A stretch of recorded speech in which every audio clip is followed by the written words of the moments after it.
Charles. Hello. Hello, Charles, Finbarr. bonjour. Sorry Ça about the va? delay. Sorry. No, Oui, ça no, va? no. Vous allez I bien? think it's your first live Instagram and it's my first too. Yes. So, greetings. You're okay? You're fine? Everybody's listening. You can hear me well and see me well? I can hear you well. I've got the earphone like you. Do we Yeah. need this extra light or is that too much?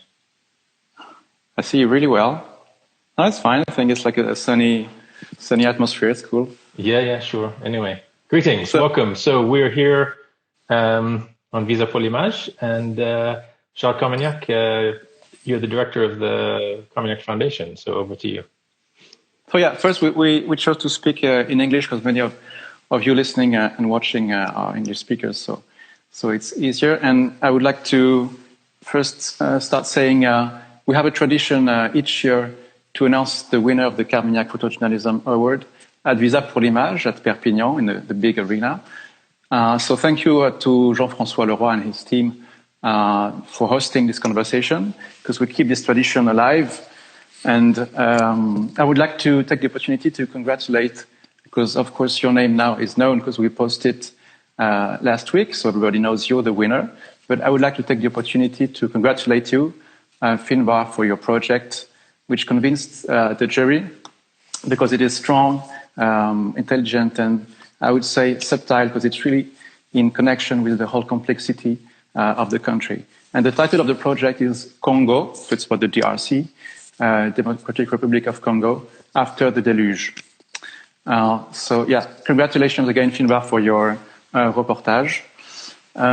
First, I would like to say a little bit the story, how we got here, and then I will leave you, Finbarr, tell the rest of the story. So with the jury, we chose Finbarr project in November, and it was secret at that time, and we only told him. And he started his photo reportage in January, taking some informations. And in February, he went to Congo, to the Democratic Republic of Congo, to start his reportage, reactivate some networks and contacts he has there, and looking for themes and issues to dig. And he went back in February, in the beginning of March in London. And of course, everybody knows what happened with the crisis and the pandemic and the COVID-19. So the closing of the borders of Congo. So of course, Finbarr was stuck in London. He could not reach the DRC.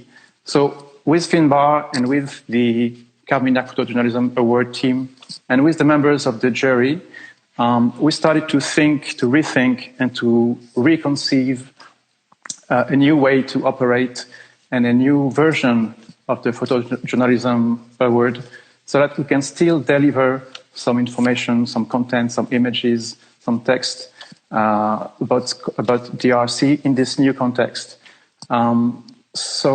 Finbarr, can you tell us a bit more about this new approach, which is called Congo in Conversation? Yes, sure. And first of all, thanks. It's a big honor and also a big responsibility that comes with this grant and this award. For those who don't know, the idea is that the Carmignac Foundation provides a grant every year that focuses on a certain issue or subject, usually around human rights or the environment, or both together, which in the case of Congo is particularly relevant. And the award is granted to one individual, and that's kind of the nature of awards and grants generally. But from the beginning, when I learned this news, I started to try and think about how I might be able to include or collaborate with my Congolese colleagues in the field in some way to help inform the narrative that I was telling from there. So in a way, this strange set of circumstances surrounding the coronavirus and my limited ability to travel until the borders open up and I can resume the project means that I actually get to do something that I had hoped to do in the first place, which was a collaboration and to work with Congolese journalists in a way that has Congolese photographers and visual journalists helping to tell the story of their own country. For too long, stories from Africa have been told by outsiders, and that has often reflected a kind of colonial attitude and reinforces a lot of the kind of infrastructural and racial biases that people can bring to storytelling. Thankfully, that started to change over the last few years as more and more African journalists and platforms exist for journalists from the continent to tell their own stories in their own voices and sharing their ideas and perspectives. But I think this collaborative part of any project is what makes it either fail or succeed. And so working now, as we'll be doing, we'll be creating this, we've created this platform that we'll be sharing immediately after this live event. The idea being that I, from my position here in London, with the Carmignac team in Paris and elsewhere, will be working with my colleagues journalistic colleagues in Kinshasa, in Goma, in other cities around Congo, including Beni, to curate a selection of videos, photos, and stories that will be shared on the dedicated website and also on the social media networks of the foundation and of the Prix Carmignac. I must say we're very, how can I say, satisfied or happy for this kind of collaborative dimension working with local Congolese journalists. It's a very nice approach, and we're very proud of it. And another actually exciting dimension of this new approach, because this award is completely reconceived in this kind of new context, is the fact that for the first time of the history in the history of the award, because usually we publish and we share some content, some images or text which are a few months old when we make the show in Paris, or sometimes 1 year old when we make the show in Sachi in London.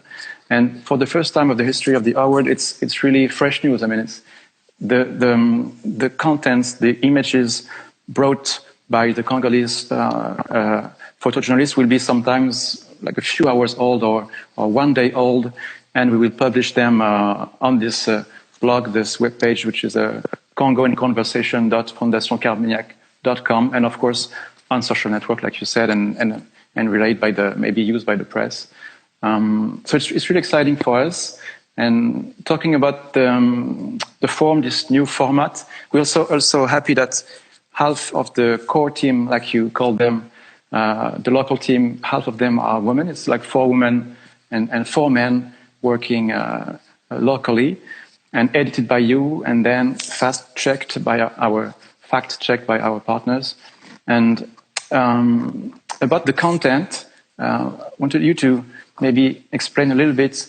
'Cause one of the dimensions which convinced strongly the jury choosing you is the fact that you have a very nuanced and vision of the country, like taking the whole complexity into account. It's not like a grim feature of Africa with all the suffering, and it's not on the contrary a very like a sunny, exotic, colorful side. It's really an in between, taking all the complexity into account, and with this angle that you put in the project, which is cautious optimism.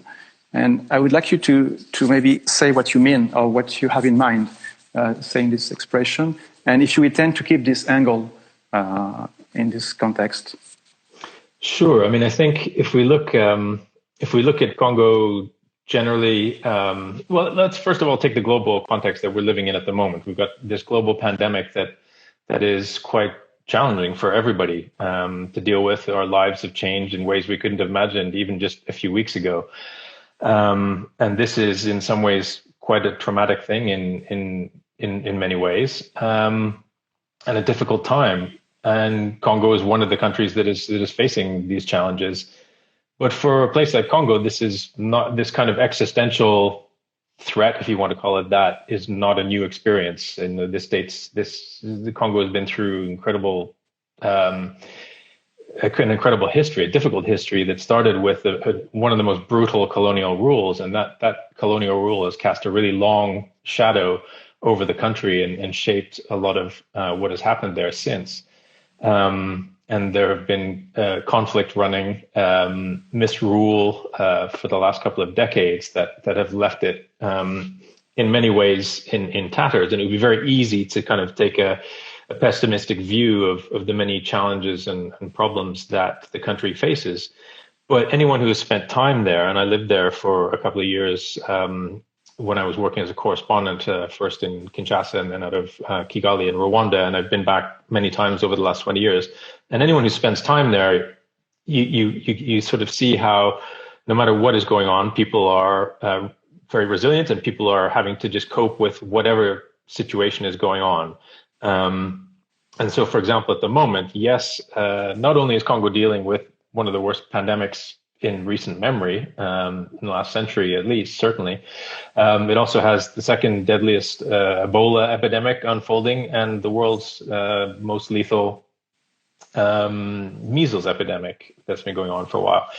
And so you would think that possibly these are some of the major challenges for a country that has a very broken health system. But if you take a look at the youth of the country, they are taking matters into their own hands. They're not accepting poor governance or human rights abuses that are very common.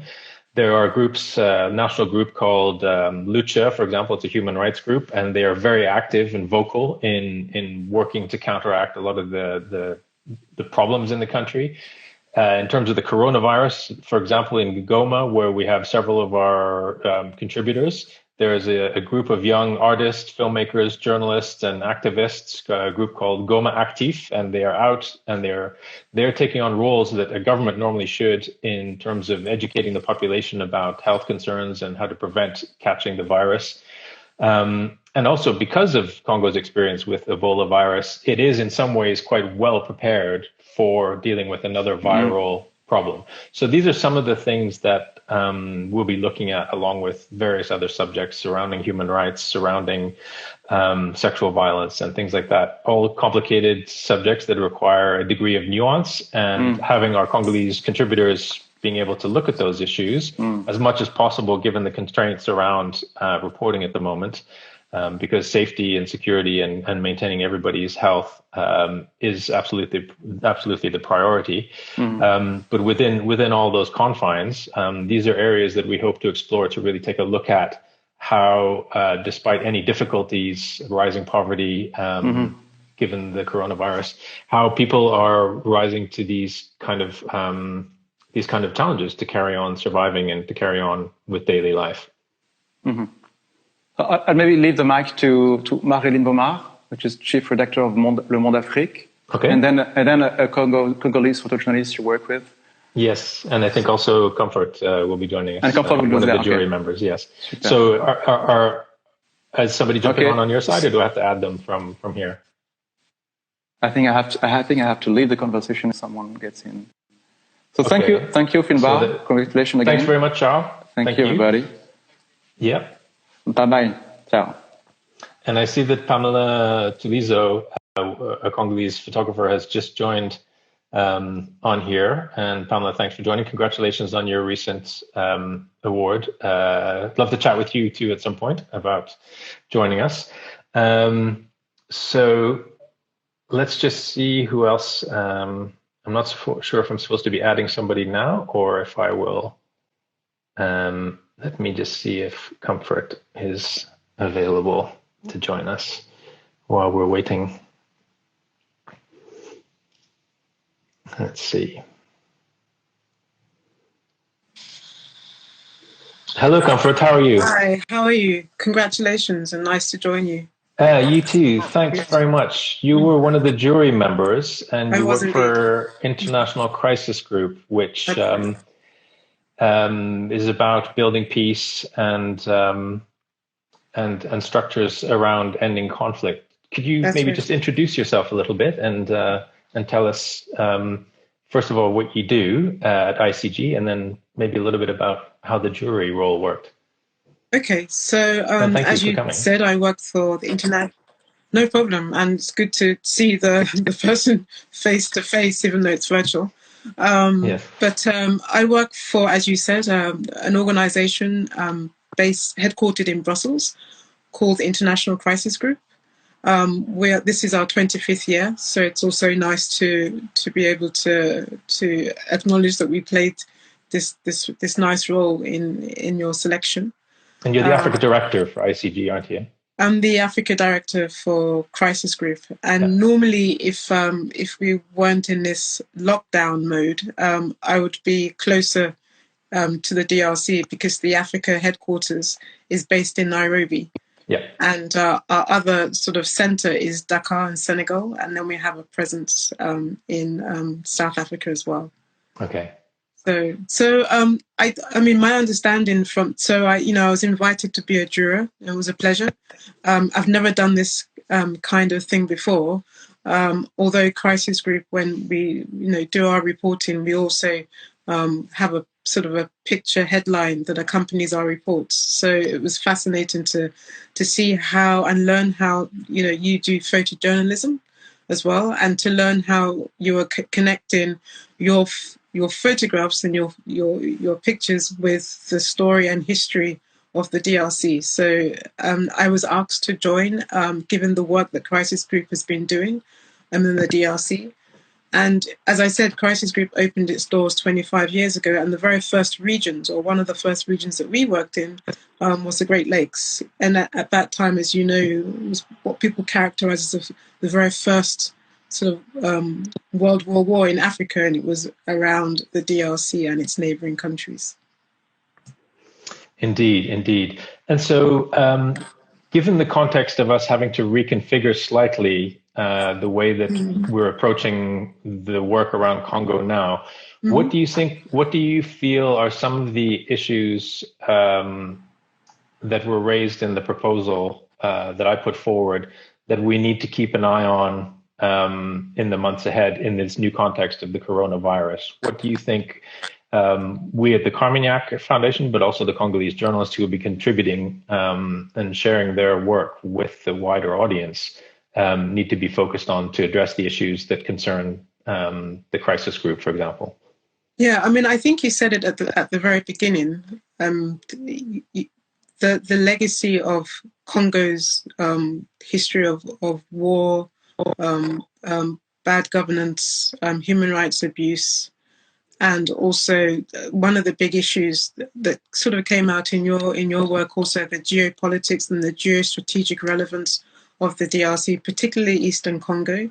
But also you're doing your work at an interesting time. It's over a year now since the new president was installed in power. There are a lot of issues around that new government, but also a number of concerns to deal with armed groupings in the Eastern Congo, but also the relationship of the new president vis-a-vis neighboring countries, particularly Rwanda, Uganda, and South Africa as well. So it's looking about how we can deal with violence, how we can find a pathway to peace, how we can restore governance in the country, how we can restore key institutions of states in the country. And it's very unfortunate that at the time when we thought the WHO was going to declare an end to the Ebola crisis, then we saw, the coronavirus come through, and then we saw that Ebola had come. So you're now working with a double whammy, a real double health crisis. And it's very unfortunate because the key area of concern where we've seen that pandemic in the Eastern Congo, we've also seen a live armed conflict taking place. So what you're doing and the way in which you're going to use local journalists, I think, is going to be an important consolidation as well in terms of getting the local journalists to tell their story and to use you as a vehicle also. So it's a good partnership, and in fact, I think it's also a good way forward in terms of how you're going to do your work as well. So, and from your perspective as an analyst, and given everything you've just said, is it how optimistic can we be about Congo's future? Because that's one of the things that we're trying to explore in this report. What are your thoughts on that? The key will be how the current government is able to deal with, I think, right at the top, security and the level of security challenges that the government faces, not just in the eastern part of Congo, but nationally in other parts of the country. The mining area as well, I think, how you deal with the economy and making sure that the economy is used in a way that services the people. dealing with the security sector as well, and ensuring that we bring an end to security sector violence, but also armed rebellion, armed insurgency in the country. And then dealing with, as you said rightfully, I mean, one of the things that Congo is known for is sexual-based and gender-based violence as well, and being able to deal with these challenges and these strategies. So the one key thing that we're focused on is not just the consolidation of the new government, but also making sure that the international community doesn't turn its attention away from Congo.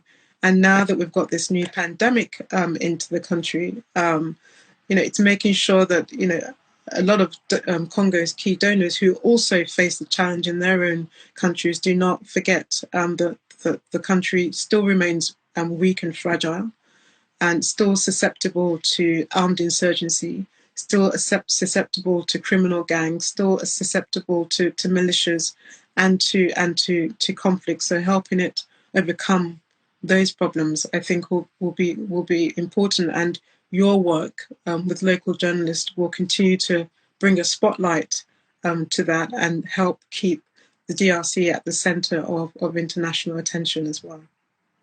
Thank you, and I imagine I may be coming back to you for some further guidance on some of these issues as we progress through our reporting experience. Yeah, thank you so much for joining us today. I'm going to see if we can have our next guest on in a second, but thanks very much indeed. Good, and congratulations again. Thank you. Thank you. Take care. Bye. Bye now. Thank you. All right, so I think our next guest, okay, thanks. That's Comfort, who has signed off now. I'm just seeing who we've got next on here. Justin, I'm going to see if I can invite one of our Congolese colleagues. Just sent a request for Justin Makangara to join us from Kinshasa. Hopefully his connection is strong enough and he'll be able to introduce himself and talk a little bit about the work that he does. And we plan to be featuring some of his work on the site tomorrow. He'll be, I've put on the first post. There's Justin. How are you? Much fine. Good. Welcome. Yeah. Thank you. It's nice to see you. Me too. And it's a pleasure to be part of this streaming. Good. And to discuss regarding this project, Congo in Conversation. It's a great moment for me. Great. So could you just introduce yourself to those who don't know you and tell us a little bit about the kind of work that you do, as well as the pictures of yours that we're going to be posting on the website tomorrow? Okay. Justin Makangara. I'm a photographer and photojournalist independent based in Kinshasa, and work with some organization as blogger and consultant photo for a project they call Citizen Voice, which is managed by R&W Media, the Netherlands organization. And my work is focused on daily life of the community of Congo, with all the problem which the DRC are crossing every day. So I try to document it for long times in different thematics: music, social, women, genders, question. I try to create something on all the thematic which is really represented all the social problem of DRC. That is my regarding exactly. And you sent through, thank you. You sent through a selection of images that we'll be sharing tomorrow. Could you just give a brief description of when you took those and what was happening at the time, so that when people see the images posted tomorrow, they'll have a little bit of context about what was happening in the last month or two in Kinshasa? Okay.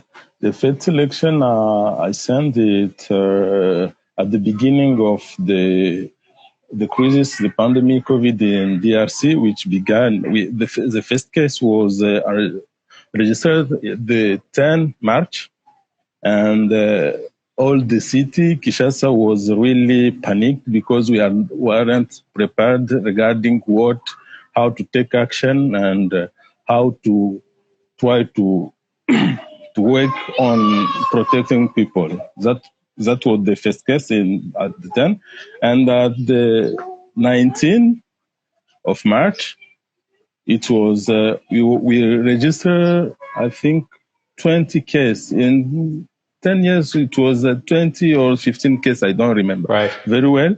And the government took the measure of restricted many things regarding the situation in which the case was go up, and the first images was taken at the same day when they decided to shut down all activities, schools, market, and so on. I tried to go outside and try to do some picture. But the problem was regarding the social situation of the country. Many persons didn't respect. Only school could respect because parents didn't send their children at school. But when you go at the market, it wasn't their matters. They was in their daily life. That was the first idea I took to realize some pictures, and they didn't respect even any measure of protection. Voilà. And it'll be interesting to see how that evolves over the next little while. Can you tell us why it's important that Congolese journalists, be telling their own stories from the country in general, but at this time in particular? Particularly, it's the voice. It's also to give the first thing is the voice that this project Congo in Conversation give first to journalists of Congo to be the owner of their stories. That's the first one. The second one is to try to create a debate, a dialogue in our community. Taking picture is something, but try to, regarding these images, create a dialogue, a debate on histories of resilience. Try to create resilience on this story within problem, within social matter, within all difficulties, but try to bring some story which can create this resilience for population. That's the important first, and also the confiance of people for regarding when you are discussing in dialogue different, when it's you, Finbarr, who are here to discuss with them. They have other mentalities. They see only he come here to take stories and get money. That also is the other problem in the local mentality. Okay.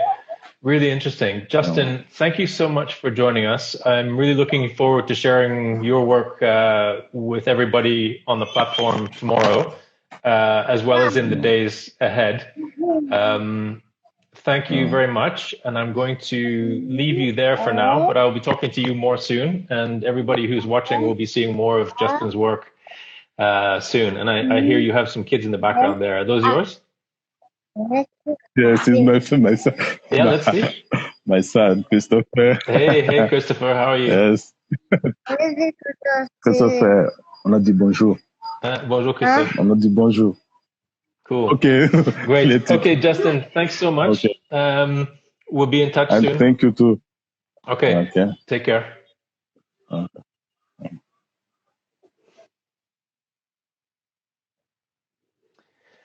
Okay, so I think we were hoping to, let's see, is there a request on here?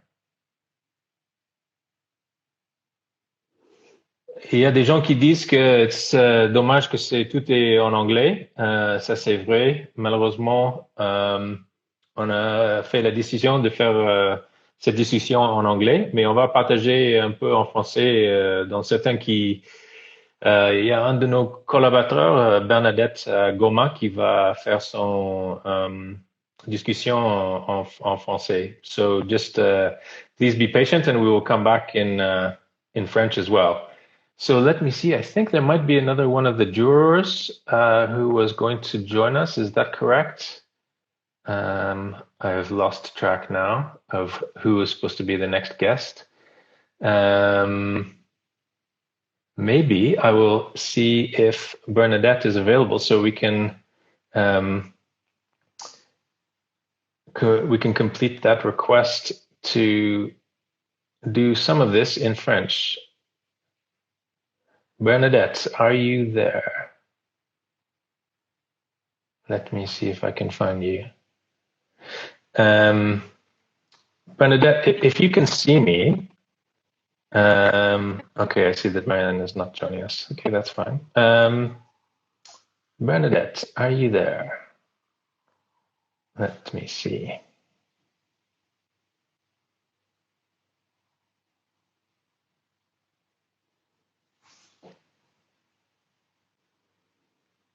Cannot find you.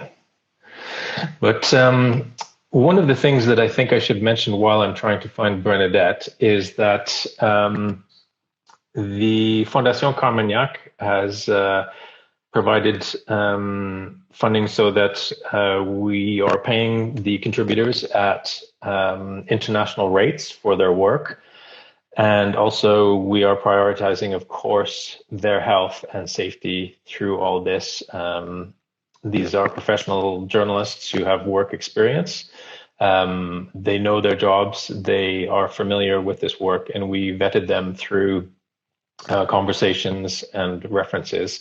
So the important thing about this is that we are all working together to make sure that everyone stays safe and healthy in the midst of this pandemic. So Bernadette, where are you? Sometimes there are... Bernadette, could you please send me a request to join? There you are. I'm trying to... There we go. I think I may have been able to do that. I'm trying to connect you now, Bernadette.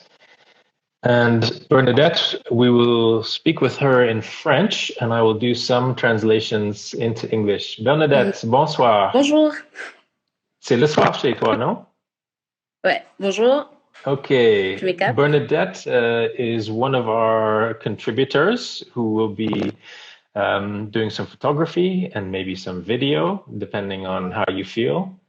And well, why don't you introduce yourself? Tu peux nous présenter pour ceux qui nous suivent en ce moment? Ah oui, donc je suis Bernadette Vivouya, je suis journaliste, photographe, mais aussi réalisatrice indépendante congolaise. Et je suis basée à Goma, dans l'est de la République démocratique du Congo. Et je travaille sur des questions liées aux droits humains, à l'exploitation des ressources naturelles, mais aussi sur des questions environnementales. Et je suis plus intéressée par des questions qui témoignent de la résilience d'un peuple qui vit dans un contexte de conflit, comme tel est le cas pour mon pays, la République démocratique du Congo, et particulièrement sa partie est. Okay, so I will just quickly translate some of what you said, and that you are a photographer and you do video, and you also are a director. You cover a lot of the issues that we have mentioned during the course of this conversation surrounding the conflict in Eastern Congo. You're based in Goma, I think I said. Earlier this year, I watched a film that you were involved with. J'ai suivi un film que tu faisais partie. And that film was called Stop Filming Us. Arrêtez de nous filmer, yeah?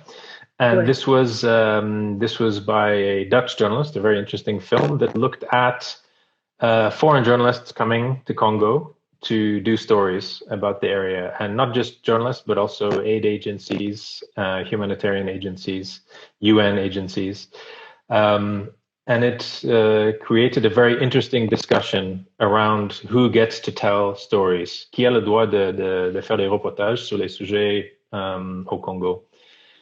Can you share your feeling about who should be telling stories from Congo? Tu peux partager avec nous un peu tes impressions, tes idées sur qui a le droit de faire les photos, pourquoi c'est important que les journalistes congolais peuvent raconter leurs propres histoires.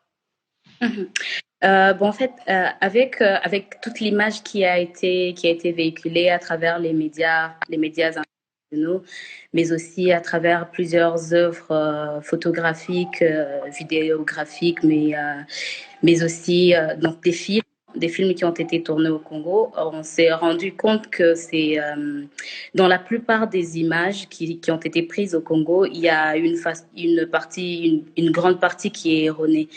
Donc, en travaillant dans l'image, je trouve qu'on n'a pas bien représenté le Congo, et maintenant je trouve que il y a une réelle nécessité pour créer une autre base de données qui raconte mieux le Congo. Et pour mieux raconter le Congo, c'est que il faut comprendre d'abord ce pays.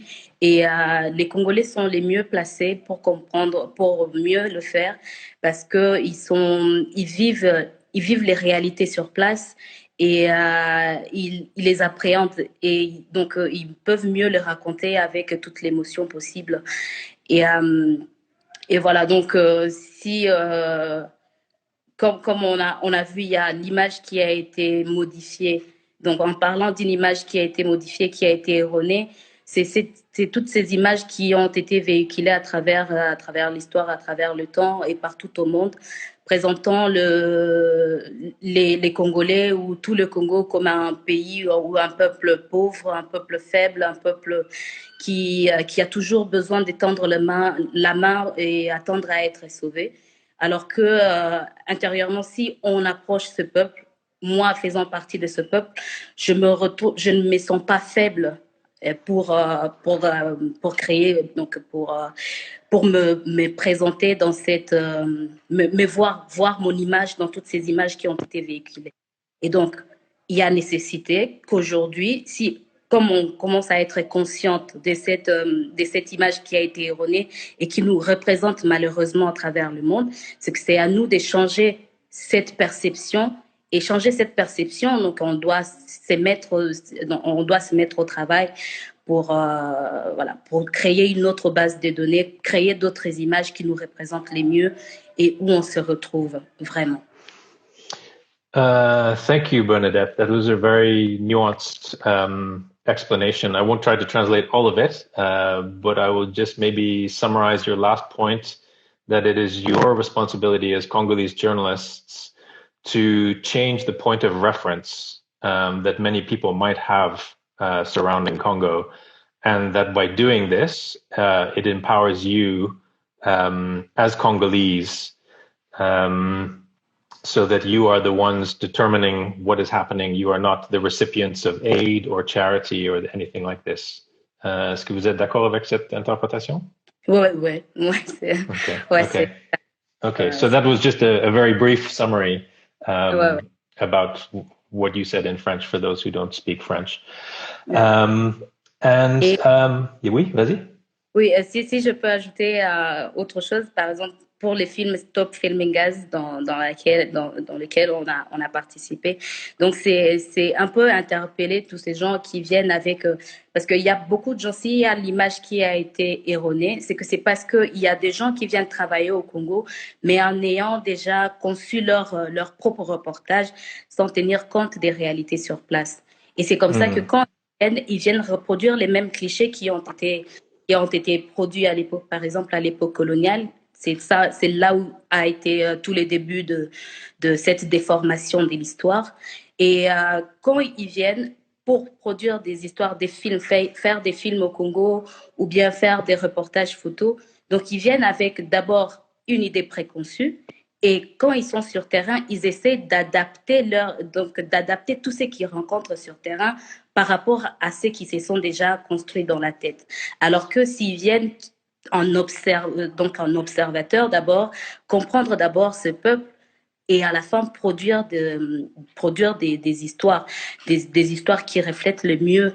Non, alors, comme il y a beaucoup de gens qui viennent toujours avec ces idées-là, d'abord une idée préconçue dans la tête, et produire toujours des images qui sont erronées, qui portent toujours ces clichés. Et c'est pour ça qu'on a dit Stop Filming Us. Donc, nous, on est capable de raconter seule notre propre histoire et la raconter avec toute son originalité. So I'll just translate again a little bit. What you were saying is that this idea that many foreign journalists will come with their preconceived ideas about the country and about what story they want to tell, and that they end up repeating the same cliches over and over, or trying to fit their idea of the country into their report or their story, instead of spending time and learning and consulting with local journalists who are best placed to really explain what's going on and to share an understanding of what their lives and realities might actually look like. C'est ça? Ouais, okay. Okay, bon, Bernadette, we are very lucky to have you among the contributors. As we said, I think Charles said at the beginning, it's very important for us not only to be working with Congolese journalists, but be working with a team that includes an almost equal balance of men and women, because there are issues that need to be addressed that sometimes male journalists are overlooking or not bringing the right level of attention to. So we look forward to sharing your work on the platform, and we'll be talking more in the days ahead, I'm sure. Thank you, and I'm very happy to have joined the project. And the conversation. Yeah. Thanks so much, Bernadette. We'll be in touch soon. Thank you. Okay, so I think that's most of the guests that we're planning to have on this conversation. This is my first Instagram Live, so I was doing a terrible job of looking at all the questions you might have been sending. So I do apologize if there were questions asked that I didn't get to. I was very focused on just trying to figure out what buttons to press to invite the guests that we had on. And I'm glad I was able to share their perspectives with you. And I look forward to sharing their work with you in the coming days. Please stay tuned on our various Instagram posts. That's the Carmignac Instagram, my own personal Instagram, as well as Visa pour l'Image, as we will be, after this conversation, posting the new website that has the first post. So if it looks a little bare at the moment, it will fill up in the days ahead with the work of Justin and Bernadette and a number of other Congolese journalists who I can't wait to introduce to all of you. So thank you very much. If you do have other questions, feel free to send them to me directly on my account. And Pascal Maître, je suis désolé que c'était presque tout en anglais, mais j'espère que tu seras parmi les gens qui nous suivent et qui partagent les reportages de nos confrères congolais. So thank you very much indeed, and that's it for now. Take care and stay safe and healthy. Bye.